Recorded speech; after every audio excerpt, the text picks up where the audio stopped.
Okay, hi everyone. I wanted to talk to you about a development that's happened in September of 2023, and it's a really fantastic example for theme three of how the EU operates in a globalized world.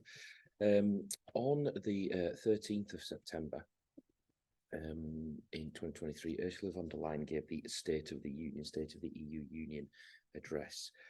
She is the EU Commission President, the EU Commission, the most powerful body in the EU that sets policy. She's the EU Commission President, and she's coming up for re-election, which obviously provides some context to what she spoke about in the old American adage that all politics is local. She's speaking as much to the EU as to the wider world. But as you can see from the graph on the right-hand side of the screen there, the issue is all about electric vehicles. And one of the things to look out for is how they're referred to. So you can see in my title, I've put the Chinese EV, electric vehicle, BEV, battery electric vehicle, NEV, new energy vehicle, which goes slightly beyond just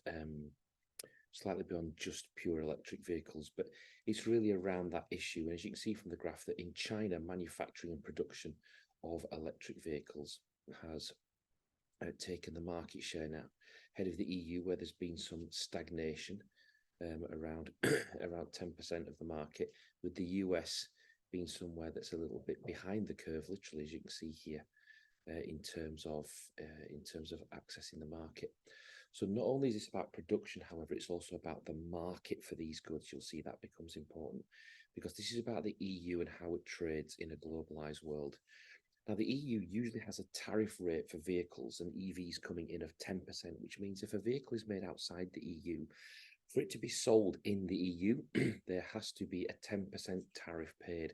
And this is how the EU protects its own markets. So consumers inside that market maybe don't get free and open access to goods from around the world, but they get access to goods that are allowed into that market by the EU. Now, the EU is investigating, and they've been very careful to say they're not just outright doing it, but they're investigating whether this tariff should be more on vehicles that are coming from China, because in China, the accusation is that the government is pumping money into the companies that are making them to make them cheaper. And as a result, the worry is that they will come in and undercut and put out of business European car makers. So this is an argument about protectionism. How far should the EU protect its own investment, which is its own internal market, and how far should there be open trading with the rest of the world, and how far should there be this concept of fair markets where the EU does allow other goods in, but those goods must be goods that are competing with EU goods on a level playing field. In other words, not subsidized heavily and made cheaper by national governments. So the quote from Ursula von der Leyen is there in the bottom right-hand corner. Europe is open to competition, but not a race to the bottom. So the issue here is that what they don't want is just goods coming into Europe that are made with huge government subsidies, which is not market forces, and that are also being made by people whose wage levels may be suppressed, whose working conditions may be suppressed. In other words, what they don't want is just cheapest being best, if cheapest comes at a social price for the people who make them, because what they're worrying is that would drag the EU down into a low wage battle, something that they won't win. And as you said there, they don't want to repeat the experience of the solar panel industry, where there was free open exchange. The Chinese government pumped lots of money into their solar energy industry, and those cheap solar panels came into Europe and put a lot of European companies out of business. So the issue has got four main strands to it, really. The first is on the left, the Chinese subsidies. How are they doing this? Well, they're being quite clever in that they would say we're not directly subsidizing companies, we're supporting companies like every government would do, including the EU itself. So they're offering preferential land price deals for companies wanting to set up EV. The Chinese government is a huge supplier of raw materials to Chinese businesses. They're offering preferential rates to EV producers. And the Chinese government say that this is part of their commitment to net zero, that what they're doing is they are making sure the government, when they do support industries, they're supporting green industries. So they would say we're doing nothing wrong. In fact, we're only doing what many countries around the world are doing, which is the government is intervening to try to get close to net zero.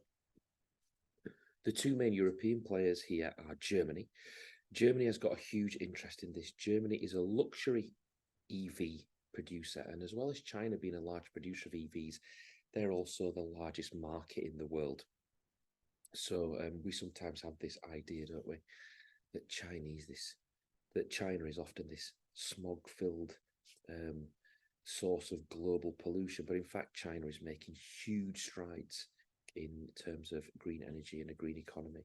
So Germany is selling a lot of luxury BMW, Audi, EVs to the growing middle class in China. So Germany wants to make sure that they still have access to the luxury EV market in China, and they are less worried about cheaper Chinese EV vehicles finding their way into Europe because it's not their direct competitor. However, France is different. France is very much a new player in terms of EV. Citroën and Renault are starting to get into their market, and they won't at first be luxury EVs. They will be functional EVs. And as a result, they do see the cheaper Chinese EV as their direct competitor. And President Macron has been mentioning for quite a while that he feels that this is an issue the EU needs to address because the EU is not supporting its own industries and its own countries. So there's a bit of tension between France and Germany there. Nothing new, I know, but Germany doesn't want the tariffs placing on. They want the market left open because the final point there is what they don't want and what nobody really wants, the Chinese or the Europeans, is a trade war. A trade war will be where in return the Chinese will turn around and place additional tariffs on European goods to stop them coming in. So we stop the Chinese EVs coming in at the price that they want them to come in, but they also put tariffs on our exports to China. And the worry is that in a trade war that expands beyond just the products we're talking about at the minute. And what that does is that reduces the trade between the two blocs, which is bad economically for everybody involved. So that's the main issue. There are alternative ways of looking at this. The Chinese ambassador didn't waste any time in publishing this little document, which is the benefits to consumers here in the EU, which are subsidised by the state for us buying our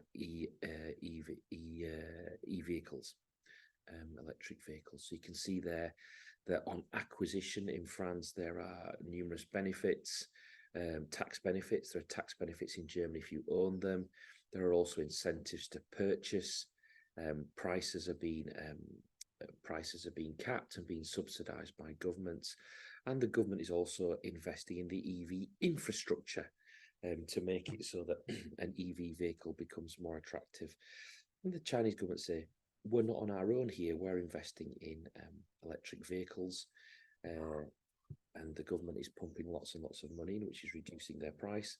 And their argument here is that in Europe that's also happening. The EU would counteract that and say, at the EU level, what we do is we help consumers, we help the people who are buying the cars, that they're not subsidizing the EV companies themselves. What they're doing is they are helping consumers to purchase them.